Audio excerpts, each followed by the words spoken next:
Now, the news. Rock Island Armory has 3 new ones for us this week in their STK lineup.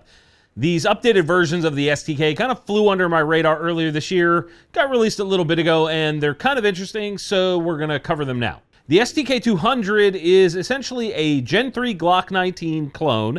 However, they are utilizing a single-piece aluminum frame with a bunch of what appears to be decently aggressive texturing all around the grip, like machined in. That's pretty cool. They also have a flat-face trigger that is said to have anywhere, this is funny, anywhere between 3 to 7 pounds of pull weight. That's a big old range for a non-adjustable trigger. It also comes optic cut and has a higher iron sight co-witness sort of situation. They don't actually say what the footprint on this is because why give relevant data, but rather call it larger footprint in their dealer training video. Like, just say what it is. So it's probably RMR, but it could be something else by that vague terminology. The 200 uses 15 round mags, and then the STK 150 is basically the same thing, but uses a full-length grip for 17 round mags.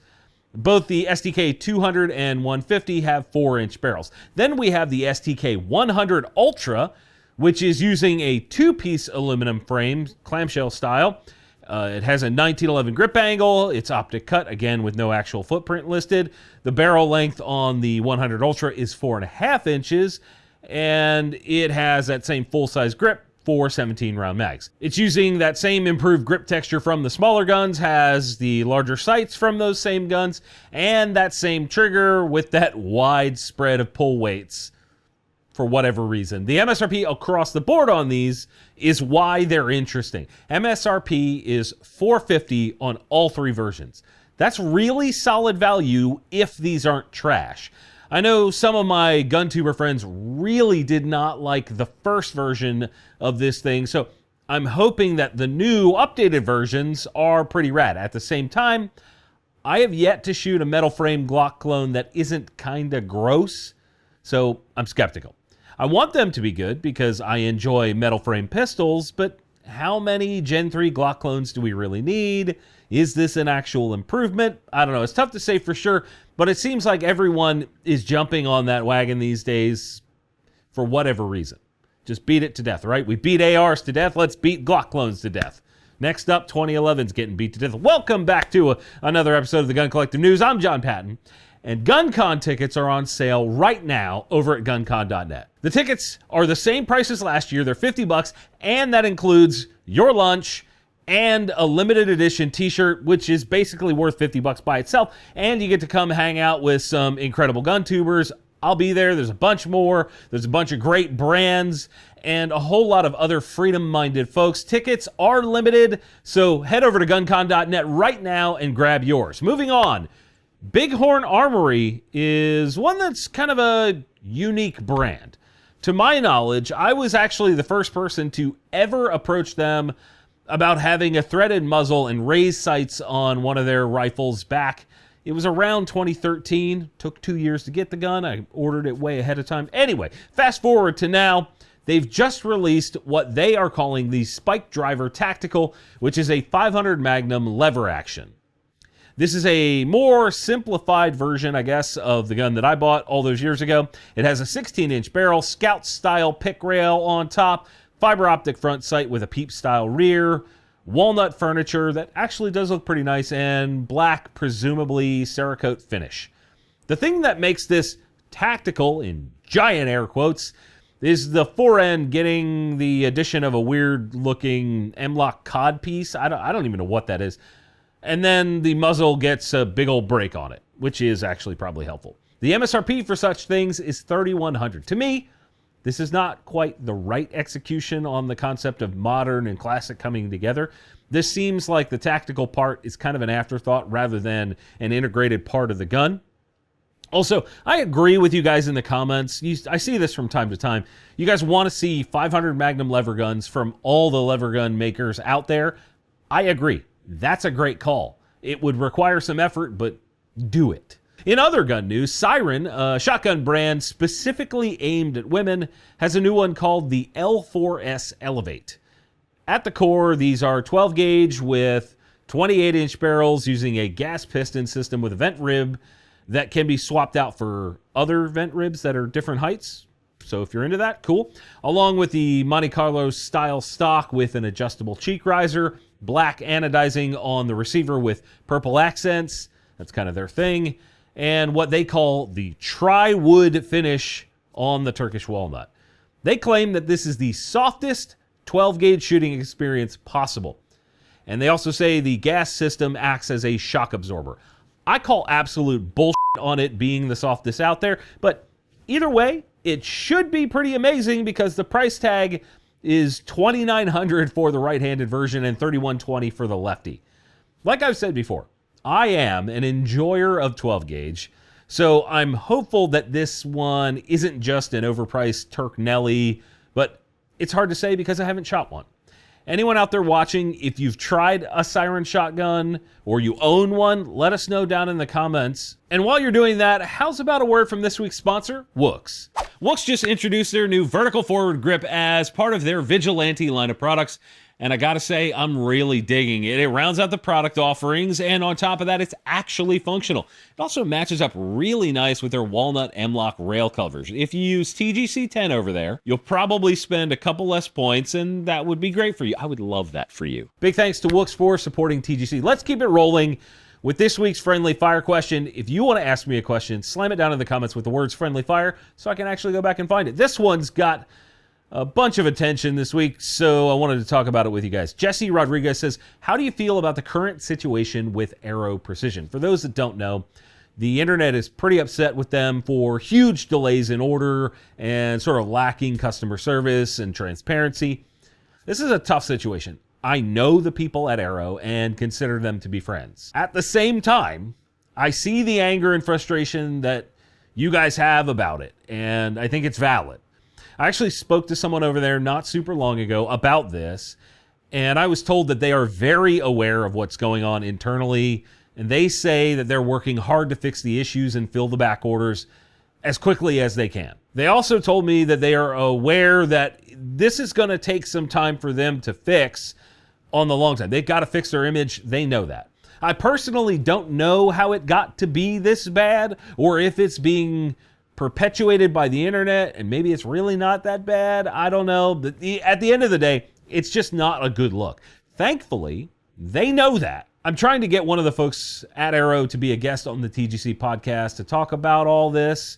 So if you guys want to see that, let them know down in the comments. I'll make sure they read it. Thompson Center is back in the news after being sort of fairly quiet, I guess, since the brand was reborn a little less than a year ago. Well, sort of quiet. The website has almost no updates. However, they've been very active on YouTube and other social media platforms, making a ton of content, but it's mostly related to guns that weren't actually for sale from them, like the legacy guns, the stuff that's not currently being made. I guess they're going to remake, I don't know. And they've also been shooting stuff from other brands. And even though it hasn't made it to the site yet, they recently were showcasing the return of the Encore Pro Hunter platform on their Facebook and Instagram, claiming that it is all new, even though it looks nearly identical and has almost the exact same feature set as before. All new. Sure, I buy that.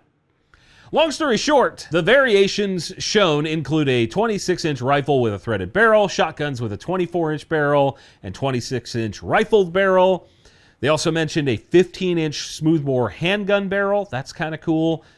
And then a 28-inch barrel muzzle loader that will be using 209 primers. Basically the same as all the stuff before. The Encore is a solid platform, and I actually have one on the wall behind me that was done up for me by a company called House of Arms out of Colorado. They're fantastic. That was done a bunch of years ago. There is no mention of pricing yet, so hopefully we'll see that come out in the next few months. And I don't know about you guys. I want to see TC return to their former glory, I guess. I want to see the brand come back to life, and time will tell what happens with that. In other new gun news, Rossi has two new ones in their LWC lineup. These are their single-shot break-action style rifles, and the two new versions are pretty simple. 16-inch barrel, it's threaded, has either 5.56 or 300 blackout chambering, and now they have a folding stock version, so you can put it into something like a Vertex bag. There's a sling stud on the bottom of the handguard and a pick rail on top for an optic, presumably. Whatever else you could put on there. Lasers, woo! There's a 5.56 version, and that has 1 in 7 twist, and the Blackout has a 1 in 8.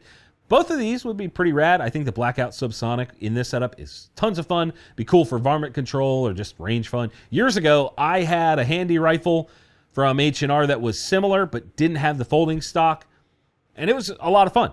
The thing that makes these even better is the MSRP is $334. That's cheap. Henry is also in the news this week with a slightly updated version of their Homesteader. Long story short, this is a semi-auto 9mm carbine that has a setup for their mags. It's like a little 10-rounder, or you can swap it out for a Glock, SIG, or M&P mag setup. It has a 16-inch threaded barrel, can now be had with M-LOK slots on the fore end out front. That's part of the update. And you can get it with a brushed bronze Cerakote finish. MSRP is $11.50. I actually reviewed one of the original versions of this thing not super long ago. There's a link below if you want to see that. In gun industry news, Glock is discontinuing 100 different models. This is the largest move I've seen from any major brand in terms of discontinuing stuff. I've never seen anybody do anything quite like this, and it just shows you how many different versions that Glock offered if they're able to just axe that many from their lineup. At least 11 of the models are on the California roster, which sucks for people in Cali. There's a bunch of 40 cal versions like the 22 and 23 that are going to go away. And even more interesting is a Gen 5 17L and some other long slide versions like the 40 and 41. And rumors are that they will be releasing the Gen 6 Glocks pretty soon, and that a lot of those will have the new COA optic mounting system on those guns. It's up in the air for now. We don't know for sure, but we'll follow up soon when we have more info. FN has been awarded another government contract, this time for the M240 and M249 barrels from the Defense Logistics Agency, which is a part of the DoD. The value of that contract is $39.6 million. That's a load of barrels, my friends. That's a lot of barrels.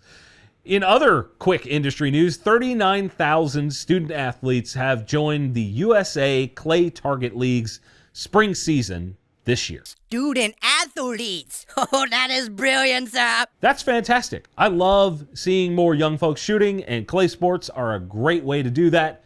And the background check numbers for March are in from the FBI, and we saw a little bit of a bump from the first 2 months of the year.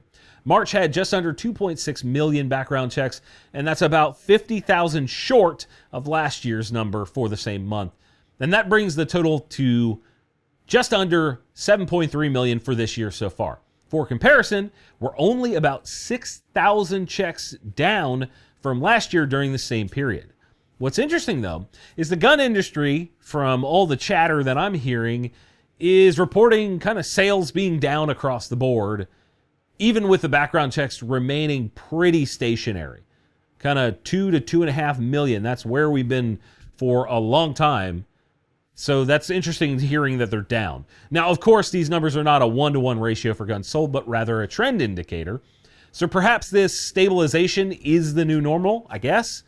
I'd really love to see this as a time for pushing new concepts and innovation, but I'm skeptical because that has yet to come true in any large way yet. Speaking of things coming true, I would love to see you, that's right, you out there watching, I'd love to see you at GunCon this year. We have the most well-rounded Q&A panels out there from a bunch of 2A and gun content creators, a bunch of 2A rights groups. We also have a bunch of content creators of all types and sizes, like down to like a couple thousand subscribers, all the way up to like 1 million. We have them all. And as you guys demanded, we will have someone on one of those panels from NRA ILA.